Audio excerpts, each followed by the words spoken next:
नमस्कार दर्शकों, मैं एस्ट्रोलॉजर मोहित आपका स्वागत करता हूं ज्योतिष मंच कल की एस्ट्रो पर। आज हम बात करने जा रहे हैं देव गुरु बृहस्पति का गोचर वृश्चिक राशि वालों के लिए कैसा रहने वाला है। तो अगर आपकी वृश्चिक राशि है या आपके किसी सगे संबंधी की वृश्चिक राशि है तो ये गोचर उनके लिए होने वाला है। देखिए, गोचर के कुछ नियम है, वो थोड़ा सा समझ लेते हैं किसी भी गोचर को समझने से पहले। आज हम देवगुरु बृहस्पति की बात कर रहे हैं, तो आप अपनी पत्रिका खोलिए, उसमें ये जरूर देख लीजिएगा कि क्या देवगुरु बृहस्पति की दशा व अंतरदशा है या नहीं। अगर दशा या अंतरदशा होगी तो ये जो मैं अभी देवगुरु बृहस्पति का गोचर बताने जा रहा हूँ, ये ज्यादा अप्लाई होगा और सटीक तरीके से अप्लाई होगा। उसके बाद ये देख लीजिएगा देवगुरु बृहस्पति की स्थिति क्या है, कौन से भाव में स्थित है, अच्छे भाव में स्थित है या बुरे भाव में स्थित है, क्योंकि कोई भी ग्रह अच्छे भाव में और बुरे भाव में स्थित होगा तो उसके हिसाब से रिजल्ट में चेंजेस आते हैं। उसके बाद ये देखना बहुत जरूरी है कि देवगुरु बृहस्पति बलवान होने चाहिए पत्रिका में। तो षडबल में जाके आप ये चेक कर लीजिएगा कि देवगुरु बृहस्पति बलवान है या नहीं है। उसके बाद ये जो मैं रिजल्ट बताने जा रहा हूँ उसके बाद अच्छे से अप्लाई होंगे। आइए समझने की कोशिश करते हैं।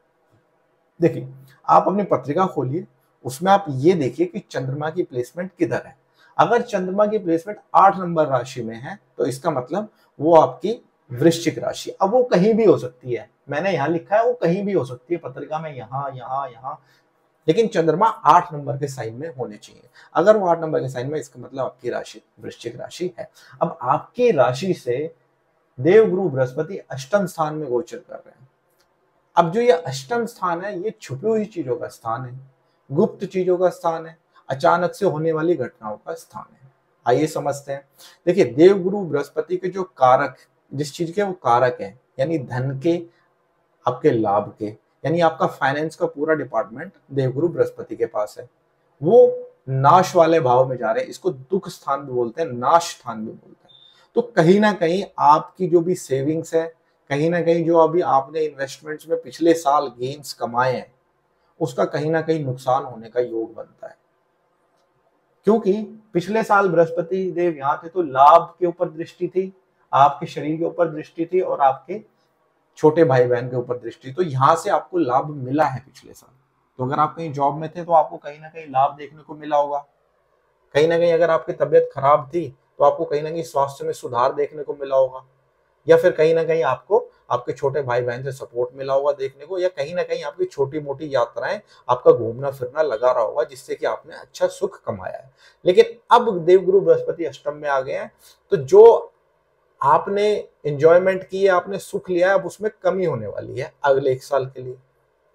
तो यहाँ पे हमें थोड़ा सा सावधान होकर चलना है कि जो हमने लाभ कमाया है, धन कमाया है, उसमें कहीं ना कहीं नुकसान होने के योग अगले 1 साल के लिए बनते हैं। तो इसलिए ज्यादा आपको कहीं इन्वेस्टमेंट नहीं करनी, ज्यादा किसी को पैसा नहीं देना, क्योंकि अगर किसी को पैसा दिया तो वो आएगा नहीं। कहीं इन्वेस्टमेंट कर दिया तो वहां आपको नुकसान हो जाएगा, और ये एकदम से सारी सिचुएशन बनेगी। ठीक है, आप अभी अच्छे से काम कर रहे हो, पता लगा कोई बंदा आया, कोई देखिए कोई नोन वाला है, कोई ब्लड रिलेशन का है, तो उसको आप पैसा दे सकते हैं, उसके लिए मैं मना नहीं कर रहा। लेकिन अगर कोई ऐसा है जहाँ पे आपको ऐसा मैंडेटरी नहीं है कि पैसा देना ही देना है, ये इतना अच्छा रिलेशन नहीं है, बस आप कर रहे हैं कि चलो भाई मैं कर देता हूँ इसकी, तो वहां से फिर आप ये एक्सपेक्टेशन करके मत चलना कि आपको पैसा आएगा। 1 साल तक तो वो पैसा नहीं आएगा। तो आप अपना थोड़ा बजट और अपना कैलकुलेशन करके चलना कि भाई 1 साल तक वो इंसान पैसा नहीं देगा, तो क्या आप सस्टेन कर पाओगे, ये आप अपना देख लेना। उसके बाद आप ये देख लेना कहीं इन्वेस्टमेंट अभी फिलहाल के लिए 1 साल के लिए आप छोड़ देना, क्योंकि कहीं अगर आप इन्वेस्टमेंट करने जाओगे वहां पे आपको नुकसान दिखने लगेगा, चाहे वो शेयर्स में करो, चाहे अब वो फ्यूचर एंड ऑप्शंस में करो, चाहे वो आप गोल्ड में करो, कहीं भी आप करोगे इन्वेस्टमेंट वहां आपको नुकसान देखने को मिलेगा। तो हो सकता है फिर आप लॉस लेके वापस आ जाओ। तो कोई फायदा नहीं है कि हम ऐसी जगह इन्वेस्टमेंट कर दें या फिर हमें लॉस लेके निकलना पड़ रहा हो। तो ग्रह की स्थिति तो यही बता रही है कि अगले 1 साल के लिए ना तो किसी को पैसा देना है, ना किसी से पैसा लेना है, और ना कहीं इन्वेस्टमेंट करना है, और ना कुछ नया काम स्टार्ट करना है, क्योंकि कुछ भी नया करने जाओगे वहां आपको नुकसान होने के चांसेस बनते हैं। उसके बाद अचानक से कहीं ना कहीं ऐसा हो सकता है कि आपके शारीरिक स्वास्थ्य में गिरावट आ जाए, जैसे कि कहीं ना कहीं हो सकता है आप जंक फूड ज्यादा खाते हो, बाहर का खाना इतना खाते हो, तला फूड इतना खाते हो, जिससे कि आपके लीवर पे इम्पैक्ट आ सकता है। ठीक है, तो अगर आपको ये बीमारी चली आ रही है, कहीं ना कहीं लीवर आपको ऑलरेडी इम्पैक्टेड है, आपको बार बार दिखाना पड़ता है, तो अब आप थोड़ा सावधान हो जाइए, क्योंकि लीवर से रिलेटेड आपके शरीर में प्रॉब्लम आ सकती है। और अगर अभी तक ये चीजें नहीं थी और आप जंक फूड खाते आ रहे हो, तो आप उसको कंट्रोल में करिए, नहीं तो फिर अगले 1 साल में आपको कहीं ना कहीं हो सकता है कि हॉस्पिटल का चक्कर लगाना पड़े और आपके लीवर के टेस्ट हो, और उसमें लीवर के टेस्ट में जो रेशियोज आती है, जो भी नंबरिंग आती है, वो बढ़ा हुआ आपको मिले। तो आप इस चीज का, इस बात का आपको ध्यान रखकर चलना है। कोई गाड़ी वगैरह चलाते हो तो उसको सावधान होकर चलाना है, क्योंकि चोट चपेट का योग बन रहा है अगले 1 साल के लिए। तो गाड़ी को कंट्रोल में चलाना है, बाइक को कंट्रोल में चलाना है, जो भी आप साधन यूज करते हो उसको आराम से चलाना है। कोई ज्ञान से संबंधित काम करते हो, ज्ञान देना, ठीक है, कोई टीचिंग का काम करते हो, या फिर कोई बैंकिंग रिलेटेड काम करते हो, मेडिसिन से रिलेटेड काम करते हो, तो उसमें आपके व्यापार में और आपके काम में अब थोड़ा सा आपको उतार और चढ़ाव देखने को मिलेगा। अचानक से एकदम से अच्छा चलने लगेगा तो एकदम से ऐसा होगा कि 2 4 5 महीने आपको कुछ बेनिफिट ही नहीं हो रहा है। ये सारी चीजें भी देखने को मिलेगी। कोई ऐसा शोध का काम करते हो जिसमें रिसर्च लगती है, जिसमें डेटा एनालिसिस का काम है, आपको कोई रिपोर्ट्स बना के अपने मैनेजमेंट को देनी पड़ती है, या फिर आप अपने बिजनेस में ही कोई ऐसे रिसर्च कर रहे हो जिसमें आपको ये जानना हो कि भाई ये मेरे कस्टमर पे क्या इफेक्ट डालता है, ठीक है, मेरे कस्टमर का बिहेवियर का क्या है, मेरे प्रोडक्ट्स की सेल्स कितनी है, ये सारी एनालिसिस आप अगर करते हो, तो कहीं ना कहीं अब उसमें आपको जो आप एक्सपेक्ट करके चल रहे हो, वो रिजल्ट आपको उतना अच्छा नहीं मिलेगा। किसी भी चीज पे आप रिसर्च कर सकते हो सकता है कोई भी रिसर्च वाला काम ऐसा आप कर रहे हो, क्या कहते हैं, तंत्र मंत्र से रिलेटेड कोई रिसर्च कर रहे हो, या आप अपना मन लगाना चाह रहे हो किसी साधना में, तो अगले 1 साल के लिए वो आपको थोड़ा सा रिजल्ट अच्छा नहीं मिलेगा। आप जाओगे कहीं साधना करने, फिर आपका मन भटकेगा और आप वापस घर आ जाओगे। या कोई काम ऐसा स्टार्ट करोगे जिसमें ज्ञान जुड़ा होगा, मेडिटेशन हो, योगा हो, ये आप करने तो जाओगे, आपका मन करेगा मैं करूं, लेकिन आप उस पर फोकस नहीं कर पाओगे, फिर आप वापस उसी लेवल पे आके ठहर जाओगे जहां से आपने स्टार्ट किया था। इसलिए अगर ये सारे काम आप अगले 1 साल में करने जा रहे हो या मन है आपका, तो अभी फिलहाल के लिए छोड़ दीजिए, क्योंकि रिजल्ट आपकी एक्सपेक्टेशन के हिसाब से नहीं आने वाला।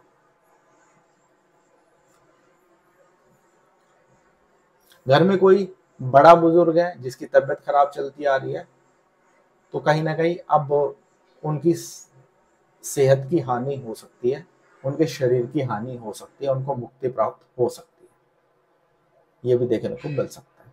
इसलिए कोई घर में बड़ा बुजुर्ग है तो ये सारी चीजें, ये सारी बातें वहां अप्लाई होंगी।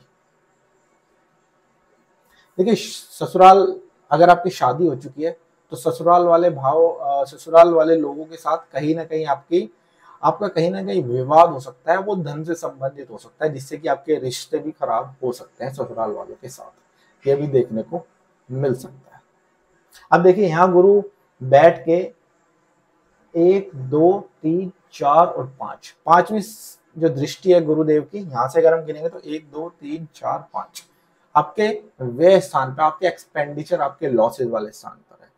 तो यहाँ बैठ के भी गुरुदेव यही समझाने की कोशिश कर रहे हैं कि आपको जो भी खर्चे करने हैं वो लिमिटेड ही करने हैं। ऐसा ना हो कि आपके खर्चे आपकी पॉकेट के हिसाब से ज्यादा खर्चे हो जाएं, जिससे कि आपको परेशानी हो।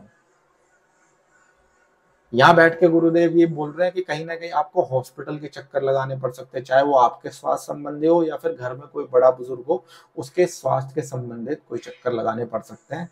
उनकी सेहत के लिए आपको अस्पताल में बार बार जाना आना पड़ सकता है, और उस पर धन भी खर्च हो सकता है। तो अपना पहले ही बजट उस हिसाब से लगा के चलना कि भी हो सकता है मेरा धन यहाँ खर्च हो जाए, तो इसलिए खर्चे कम रखना, क्योंकि हो सकता है वो पैसा आपको वहां यूज करना पड़ जाए, हॉस्पिटल में या मेडिकल फैसिलिटीज में। अगर आप विदेश जाने की सोच रहे हैं, चाहे किसी से मिलने जाना है, चाहे घूमने जाना है, तो यहाँ योग बना हुआ है, आप जा सकते हैं, कोई दिक्कत नहीं है।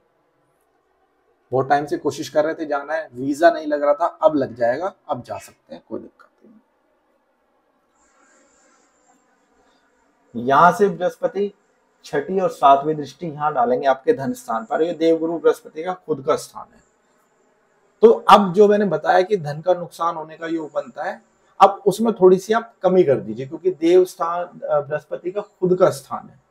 तो हो सकता है धन का नुकसान हो, आपने कहीं गैम्बलिंग में पैसा लगा दिया, कहीं अचानक से किसी के कहने पे किसी चीज में पैसा लगा दिया, सट्टा वगैरह में कहीं पैसा लगा दिया, वहां नुकसान हो जाए। लेकिन गुरुदेव अपने घर को देख रहे हैं, तो कहीं ना कहीं से दूसरे या तीसरे सोर्स से आपको इनकम आ जाएगी, और इतनी इनकम आ जाएगी कि आराम से सस्टेन कर जाओ। अगर ये गुरुदेव का घर नहीं होता तो मैं ये बोल सकता था कि भी आपको धन का बहुत नुकसान होने जा रहा है, लेकिन यहाँ नुकसान होगा तो कहीं ना कहीं से कोई ना कोई आपको मदद करने आ जाएगा। और क्योंकि ये मूल राशि है, सॉरी जीव राशि है, तो यह कहीं ना कहीं घर परिवार में ही आपका कोई ना कोई आपकी मदद आपको धन से संबंधित कर देंगे। ठीक है, लेकिन फिर भी मैं ये कहूंगा कि अपने धन को, जो भी आपने कमाया है, उसको संभालने की कोशिश करिएगा। कहीं ना कहीं वेस्ट होने का या कहीं ना कहीं नुकसान होने का योग तो बनता है। आपके परिवार के साथ आपके रिलेशन ठीक रहेंगे, बस थोड़ा आप अपनी वाणी को ठीक रखिएगा, क्योंकि जब धन का नुकसान होगा तो थोड़ा मन में इरिटेशन आएगी, तो वो आपकी वाणी में भी प्रकट हो सकती है। तो अपने फैमिली के साथ आपका रिलेशन अच्छा होना चाहिए, उनके साथ आपकी बातचीत अच्छी होनी चाहिए, क्योंकि आपको सपोर्ट वही लोग करेंगे जब आप प्रॉब्लम में जाओगे। आपके घर में कोई छोटे बच्चे हैं या आप ही के छोटे बच्चे हैं जिनकी वृश्चिक राशि है और वो स्कूलिंग में, और अभी अभी उन्होंने स्कूलिंग लाइफ में प्रवेश किया है, एंटर किया है, तो आप उनको उनकी पढ़ाई से लेके आप उनकी टेंशन छोड़ दीजिए। वो अच्छा पढ़ लेंगे, अच्छी नॉलेज ले लेंगे, और अभी वो बच्चे हैं तो उनके ऊपर ज्यादा आपको प्रेशर नहीं डालना। अपने बच्चों के अंदर कंपटीशन वाली भावना आपको नहीं डालनी है। अपने बच्चों को एक्सप्लोर करने दो, नई नई चीजें सीखने दो, उनके सर्कल में उनको एंजॉय करने दो। अब यहाँ बैठ के बृहस्पति देव एक दृष्टि छठी, सातवीं, आठवीं, नवीं दृष्टि चतुर्थ स्थान पर देंगे, यानी घर, मकान, गाड़ी का सुख। तो आपकी इच्छाएं होगी कि मैं अच्छा घर लूं, अच्छा मकान लूं, अच्छी गाड़ी का सुख मिले, और जो भी घर मकान का जो सुख हो वो बड़े घर का सुख हो, बड़ी गाड़ी का सुख हो। ये सारे अंदर इच्छाएं आपके अंदर अगले 1 साल के लिए रहेंगी। और ये इनकी जो राशि है, ये इनके ना मित्र की राशि है, ना इनके शत्रु की राशि है। तो है यहाँ हम ये बोल सकते हैं कि भाई ठीक ठाक सुख आपको मिल जाएगा। ठीक है, उसमें आपको कंडीशन ये देखनी पड़ेगी कि देव गुरु बृहस्पति आपकी पत्रिका में मजबूत हो और उनकी दशा अंतरदशा होगी, तो ये सुख भी आपको देखने को मिल जाएगा। आपकी माता के साथ आपके रिलेशन अच्छे हो सकते हैं, बस आपको वाणी अपनी अच्छी रखनी पड़ेगी। ठीक है, कोशिश करेगा कि उनके साथ ज्यादा आर्ग्यूमेंट वगैरह ना करे। रिलेशन माता के साथ आपके अच्छे दिखाई देते हैं। ठीक है, यहाँ पर थोड़ा, अगर आपकी संतान है तो संतान के साथ आपका विरोध संभव है। हो सकता है संतान आप उस एज ग्रुप में आ गई हो, जैसे 15, 16, 17, 18 वाली एज ग्रुप में हो या उससे ऊपर हो, तो संतान इस टाइम पर थोड़ी सी रिबेलियस हो जाती है। ठीक है, थोड़ा सा विरोध करने वाली हो जाती है। तो आप अपने संतान को थोड़ा समझने की कोशिश करिएगा, या आपकी संतान आपको लगता है कहीं गलत भी है तो अच्छे से बैठ के और मैटर को सॉल्व करने की कोशिश करिएगा। ऐसा नहीं कि आप थोड़ा डोमिनेट होकर अपने संतान को समझाने की कोशिश करें, क्योंकि यहाँ आपके संतान के साथ कहीं ना कहीं मनमुटाव और विरोध संभव है। संतान आपके अगेंस्ट जाके कोई फैसला ले सकती है, कोई स्टेप उठा सकती है। तो अपनी संतान के साथ आपको रिलेशन अच्छे रखने पड़ेंगे। हो सकता है आपकी संतान के लिए आपको अच्छा खासा पैसा खर्च करना पड़ जाए उनकी एजुकेशन के लिए। अगर वो पोस्ट ग्रेजुएशन करना चाह रहे हैं या कोई और सर्टिफिकेशन करना चाह रहे हैं, तो हो सकता है वो आपसे पैसे की डिमांड करे कि मेरे को ये करियर बनाना है इसमें, तो आप मेरे को इतना एडमिशन का फीस लगेगा, इतना पैसा दीजिए। ठीक है, तो उसमें आप अपने बजट के हिसाब से अपने बच्चों को समझाने की कोशिश करिएगा, और अगर पॉसिबल है तो उनके लिए वो चीज़ करने की कोशिश करिएगा। ठीक है, वहाँ पैसा होने का व्यय ज़्यादा दिखता है, पैसे का धन जाने का योग ज़्यादा दिखता है। आप अगर कोई एजुकेशन लेना चाह रहे हैं, आप उस एज क्राइटेरिया में हैं, या आप बड़े भी हैं, आप कोई नई एजुकेशन या कुछ नया कुछ सीखना चाह रहे हैं, तो उसमें अभी रुकावट आ सकती है, उसमें कहीं ना कहीं कुछ प्रॉब्लम आ सकती है। तो इस बात का भी आपको ध्यान रखकर चलना पड़ेगा। अब देखिए, थोड़ा हम और थोड़े 2 लाइन में थोड़ी और जीवन के पहलू को समझने की कोशिश करते हैं कि कहाँ हमें थोड़ा और ध्यान रखने की जरूरत है। देखिए, स्वास्थ्य का मैंने आपको बता दिया, धन का मैंने बता दिया। अब अगर आपके छोटे भाई बहन, क्योंकि पिछला एक साल तो छोटे भाई बहन के साथ आपका अच्छा रिलेशन रहा है, उन्होंने सहयोग किया है या फिर आपने उनका सहयोग किया है, ये सारी चीजें हुई हैं। लेकिन अब ऐसा हो सकता है कि छोटे भाई बहन के साथ पैसों से संबंधित, धन से संबंधित, लाभ से संबंधित कोई बात ऐसी हो जाए जहां आपका रिलेशन खराब हो जाए। तो ये सारी चीजें संभव है, तो अपने भाई बहन के साथ अच्छे रिलेशन बनाने की कोशिश कीजिएगा। प्रॉपर्टी का मैंने आपको बता दिया है कि प्रॉपर्टी आप ले सकते हैं, ठीक है, उसमें कोई दिक्कत मेरे को नजर नहीं आ रही। संतान का मैंने आपको बता दिया। अब रोग ऋण शत्रु, ठीक है, तो रोग ऋण शत्रु से बचने की कोशिश करिएगा, ठीक है, इन चीजों को अवॉइड करने की कोशिश कीजिएगा, क्योंकि गोचर में बृहस्पति अशुभ है, तो कहीं ना कहीं आपको प्रॉब्लम्स में डाल सकते हैं, इस बात का ध्यान रखिएगा। स्पाउस के साथ भी रिलेशन नॉर्मली रहेगा, ना ज्यादा खराब रहेगा ना ज्यादा अच्छा रहेगा, लेकिन फिर भी जहां थोड़ा फाइनेंशियल स्ट्रेस आता है वहां कहीं ना कहीं लाइफ पार्टनर के साथ थोड़ी प्रॉब्लम्स बढ़ जाती हैं। तो अगर कुछ ऐसी स्थिति नजर आए तो उसका इफेक्ट आपके रिलेशन पे नहीं जाना चाहिए, आप इस बात का ध्यान रखिएगा। आपके भाग्य में थोड़ी कमी देखने को मिल सकती है, कहीं ना कहीं आप हो सकता है कोई काम स्टार्ट कर दे, वैसे आपको नहीं करना चाहिए, कोई इन्वेस्टमेंट कोई काम अगले एक साल के लिए नहीं करना चाहिए। अगर आपने गलती से कर दिया तो वो एक बार में सक्सेस नहीं होगा, 2-3 बार में भी सक्सेसफुल नहीं होगा, आपका पैसा भी लग जाएगा और आपको ऐसा लगता नजर आएगा कि ये शायद मैं काम कर लूंगा, ये काम पॉसिबल है, ठीक है, लेकिन एट लास्ट जब आप एक साल बाद देखोगे तो आपको ये लगेगा कि वो मेरा काम नहीं बना, क्योंकि आपके भाग्य ने सपोर्ट नहीं किया। तो जब भाग्य सपोर्ट नहीं कर रहा है, पिताजी का भी सपोर्ट ज्यादा नहीं मिलेगा, आप अगर अपने फादर से भी कोई सपोर्ट मांगेंगे तो वो भी नहीं मिलेगा, बड़े बुजुर्गों से कोई सपोर्ट मांगोगे तो वो नहीं मिलेगा, ठीक है, चाहे वो आपके काम से रिलेटेड हो, चाहे आपकी पढ़ाई से रिलेटेड हो, चाहे वो किसी भी बात से रिलेटेड हो, तो वहां से सपोर्ट एक्सपेक्ट करोगे तो वहां से नहीं मिलेगा। और आपको भी कोई काम नया नहीं करना चाहिए, क्योंकि आपका भाग्य भी साथ नहीं देने जा रहा है। जॉब से रिलेटेड मैं ये बोलूंगा आपको कि जॉब में ना ज्यादा प्रॉब्लम है, ना ज्यादा कुछ अच्छा आपको दिखाई देता है।